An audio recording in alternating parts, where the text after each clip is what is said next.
एक बार फिर आप सभी व्यूअर को मेरा नमस्कार, आदाब, सत श्री अकाल। मैं डॉक्टर विजय वर्मा आशा करता हूं हमारे सभी व्यूअर बहुत अच्छे से होंगे। तो सबसे पहले हम आप ये जानेंगे कि टनक किस वजह से होता है। अगर आप वजह जान जाएंगे तो उससे समय रहते उसका आप निवारण कर सकते हैं और आपके पशु में टनक नहीं होगा। पहले जो टनक होता था सबसे ज्यादा जो होता था हमारे बैल में होता था, जिसका उपयोग हम लोग खेतों में खेती करने के लिए करते थे। अब आज के प्रवेश में हमारे यहाँ बैल नहीं पाए जाते हैं, क्योंकि खेती का सारा कार्य हमारा मशीनरी से होता है। तो आज के डेट में जो सबसे ज्यादा टनक होता है वो हमारे बफैलो मतलब भैंस में होता है और दूसरे नंबर पे गाय में होता है। अगर सीजनल वाइज देखेंगे तो टनक सबसे ज्यादा आपको जो दिखाई देगा वो ठंड के मौसम में दिखाई देगा, दूसरे नंबर पे बरसात के मौसम में और तीसरे नंबर पे गर्मी के मौसम में। होता क्या है कि टनक जिस पशु में हो जाता है वो रहता तो हमेशा है, लेकिन उसके जो सिम्टम्स होते हैं वो दिखाई देते हैं सबसे ज्यादा ठंड के मौसम में, या जब एनिमल आपका कमजोर हो जाता है उस परिस्थिति में ये दिखाई देते हैं। आते हैं एक एक कारण समझते हैं कि आपके पशुओं को टनक क्यों हो जाता है।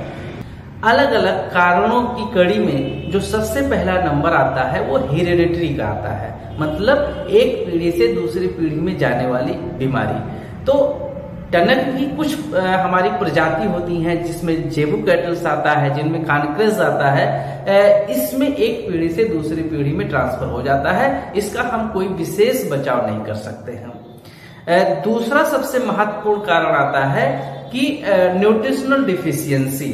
अब न्यूट्रिशनल डिफिशियंसी अगर आपके एनिमल्स में होगा तो उस कंडीशंस में भी ये प्रॉब्लम्स होने की संभावना सबसे ज्यादा हो जाती है। तीसरा कारण होता है कि जब हमारे कुछ चाहे कैटल्स होते हैं चाहे बफैलो होते हैं, इसमें अर्ली लैक्टेशंस में और लेट प्रेगनेंसी में, मतलब जब बच्चा देने के लास्ट के 3 महीने होते हैं तब, और जो बच्चा देने के बाद के पहले 3 महीने होते हैं तब, इस स्टेज में ये बीमारी होने की सबसे ज्यादा संभावना होती है। क्यों होती है उसका कारण समझिएगा। लेट प्रेगनेंसी में और अर्ली लैक्टेशंस के समय में एक ट्रेस एलिमेंट होता है मोलिबेडनम, उसकी डिफिशियंसी होने की संभावना सबसे ज्यादा होती है। मोलिबेडनम जो हमारा होता है ये बहुत सारे फिजियोलॉजी में एज ए को फैक्टर वर्क करता है। इसके अलावा एक और काम करता है कि अगर इसकी डिफिशियंसी होती है तो ये फास्फोरस डिफिशियंसी को इंड्यूस करता है और इसके साथ साथ हीमोग्लोबिनूरिया कॉज करता है।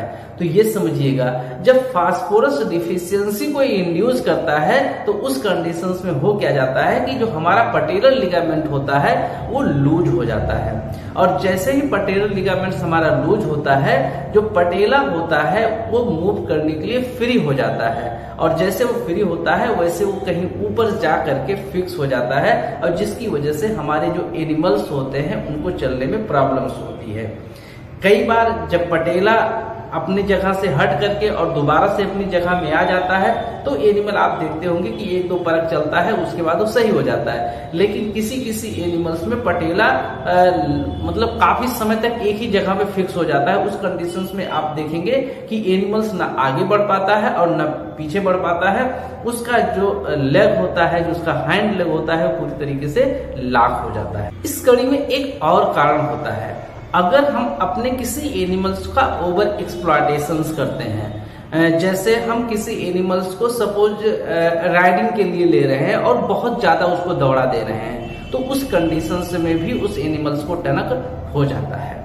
एक और बहुत महत्वपूर्ण कारण होता है कि अगर हमने अपने एनिमल्स को जिस जगह पे बांधा है, अगर उसका फर्श ऊपर नीचे है, तो कई बार क्या होता है कि मैंने बहुत जगहों पे देखा है कि वो लोग टूटा हुआ ईंट का टुकड़ा ला करके बिछा देते हैं। तो कई बार क्या होता है कि ईंट का एक सिरा ऊपर उठ जाता है और बाकी का सिरा नीचे धंस जाता है। तो कई बार आप देखेंगे कि जो एनिमल्स हमारा होता है उसका आधा हूफ जो ऊंचाई पे है वहां रह जाता है और उसका जो आधा हुक बचा होता है वो एकाएक नीचे की तरफ जाता है।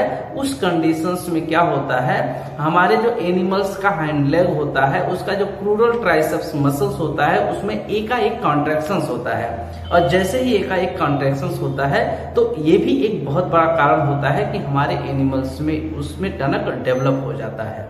तो इसका मतलब क्या हुआ कि हम अपने पशु को जिस जगह पे बांध रहे हैं, अगर बांधने वाली जगह का जो सरफेस है, जो नीचे का सरफेस है, अगर वो बराबर समतल नहीं है तो भी आपके पशुओं को टनक हो सकता है। एक और कारण होता है कि जो हमारा स्टाइफल जॉइंट्स होता है, जहां पे ये टनक की प्रक्रिया पूरी होती है, जहां पे ये प्रॉब्लम्स क्रिएट होता है, वहां पे इस स्टाइफल जॉइंट्स में अगर उसके मार्फोलॉजिकल चेंज एकाएक किसी भी कारण से होते हैं तो उस एनिमल्स में भी टनक हो जाता है। आज के वीडियो में हम अपने सभी पशुपालक भाइयों को यही समझाने की कोशिश किए हैं कि आप अपना एक थंब रूल बना लीजिए कि आप अपने पशुओं में मिनरल डिफिशियंसी नहीं होने देंगे, उसका जो न्यूट्रिशनल डिफिशियंसी है उसको नहीं होने देंगे, और आप अपने पशु को जहां बांध रहे हैं उसको साफ सुथरी जगह बांधेंगे और वो जगह समतल होना चाहिए और मुलायम होना चाहिए। अगर इतनी कंडीशंस को आप डेवलप करा ले गए तो आपको टनक के साथ साथ बहुत सारी जो और बीमारियां होती हैं उससे भी आपको निजात मिल सकती है। बहुत सारी और बीमारियों में मैं कुछ का नाम बताता हूं, जैसे आप देखते हैं कि आपके पशु कभी कभी लंगड़ाने लगता है, आपको उस बीमारी से निजात मिलेगी। कुछ में आप देखेंगे हाइग्रोमा हो जाता है, मतलब उसकी जो गांठ में होता है पानी भर जाता है, आपको इस बीमारी से आपको मुक्ति मिलेगी। इसी तरीके से बहुत सारी बीमारियों से आपको मुक्ति मिल जाएगी। तो ये आप एकदम से गांठ बना के रख लीजिए कि आप अपने पशुओं को इन समस्याओं से समय रहते ही निदान करा लेंगे, ताकि आपके पशुओं में इस तरीके से जो बड़ी बड़ी बीमारियां होती हैं वो ना होने पाए। आगे फिर किसी वीडियो में मिलेंगे, तब तक के लिए आप सभी का बहुत बहुत धन्यवाद। जय हिंद, जय भारत।